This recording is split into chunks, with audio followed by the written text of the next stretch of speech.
الحمدللہ الذی لم یزل عالما قدیرا حیا قیوما سمیعا بصیرا والصلاة والسلام علی رسولہ ارسلہ الی الناس کافۃ بشیرا ونذیرا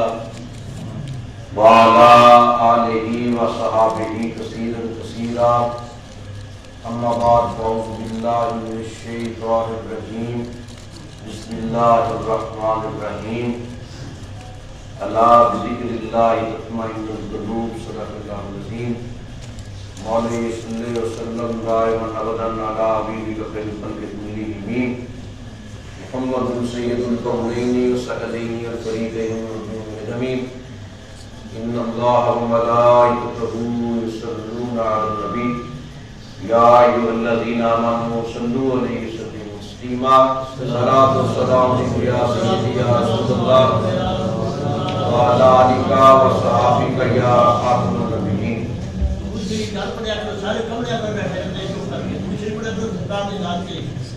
حضرات محترم، اللہ رب العزت کی پاک بارگاہ میں تجائے خالق کریم جمعہ مبارک کی رخصت کی حاضری اپنی پاک بارگاہ میں قبول فرمائے۔ سامعین محترم، اللہ رب العزت کے حکم سے، اللہ رب العزت کی پاک بارگاہ سے عطا کردہ انوار و تجلیات اور قلوب و اذہان میں نور ایمان کا جو نور موجود ہے، اس کو پوری کائنات میں ارض و سما میں ہر مقام پر عام کرنے کا جو فریضہ ہے، وہ تمام انبیاء کرام علیہ السلام اور میرے آقا محمد عربی صلی اللہ علیہ وسلم کے بعد اس امت کی برگزیدہ ہستیاں، وہ عظیم المرتبت جلیل القدر لوگ کہ جن کا اٹھنا بھی خدا کی رضا میں، جن کا بیٹھنا بھی خدا کی مشیت میں، جن کی جلوت و خلوت، جن کی تنہائی، زیبائی، رانائی، دلکشی اور پذیرائی، جن کا بولنا بھی اللہ کی مرضی، جن کا سکوت بھی خدا کی محبت۔ غرض یہ کہ وہ حقیقت میں ایک بندہ نظر آتا ہے، خاکی انسان نظر آتا ہے، لیکن جب وہ اٹھتا اور بیٹھتا ہے جمال قرآن نظر آتا ہے۔ اور اسی مقام کی منظر کشی علامہ اقبال نے بیان فرمائی کہ یہ راز نہیں معلوم کسی کو کہ مومن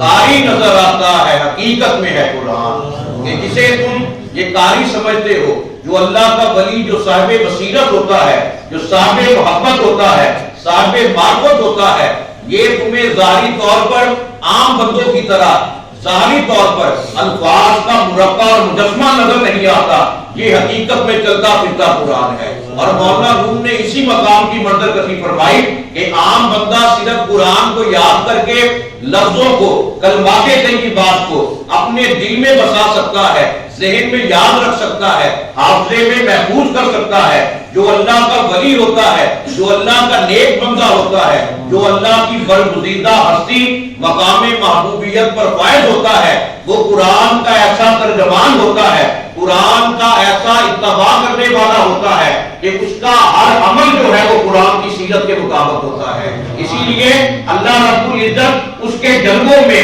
اس کے کردار میں، اس کی گفتار میں، اس کی برہان میں قرآن مقدس کا عکس جمیل پیدا کر دیتا ہے۔ اب ظاہری طور پر بندہ قرآن پڑھتا ہے، عملی طور پر جو نظر آتا ہے وہ اللہ کے ولیوں کا کردار ہوتا ہے۔ اور یہی وہ کردار ہے جب حضور غوث اعظم آپ بغداد میں تشریف لائے، آپ یہ فرماتے ہیں کہ اللہ رب العزت نے مجھے یہ لقب محی الدین عطا فرمایا جس کے بارے میں اہل بغداد میں سے کوئی بھی نہیں جانتا تھا، لیکن جب میں وہاں پر جلوہ گر ہوا، جب میرا ہر عمل محمد عربی کی شریعت کے مطابق تھا، دین اسلام کی پاسداری پر مبنی تھا، قرآن مقدس کی عملی تشریح پر مبنی تھا، اس وقت جو بھی میری بارگاہ میں آتا وہ یہی کہتا، یہ نورانی چہرہ، ایسی عظیم المرتبت شان اگر ہم نے سنی ہے تو محی الدین کی سنی ہے، عبد القادر جیلانی کی سنی ہے۔ پھر آپ نے یہ فرمایا، تمہیں کیا پتا، آسمانوں میں میرا لقب باب اشرف ہے، زمینوں پر میرا لقب جو ہے وہ محی الدین جیلانی ہے۔ اور یہی وہ کیفیت ہے، یہی وہ مقام ہے، یہی وہ عظمت مام شان ہے کہ حضور غوث اعظم آپ خود یہ فرماتے ہیں، اے لوگوں جب سے میں اللہ کا ہو گیا ساری دنیا میری متی بن گئی ہے۔ وَحُکْمِي نَافِذٌ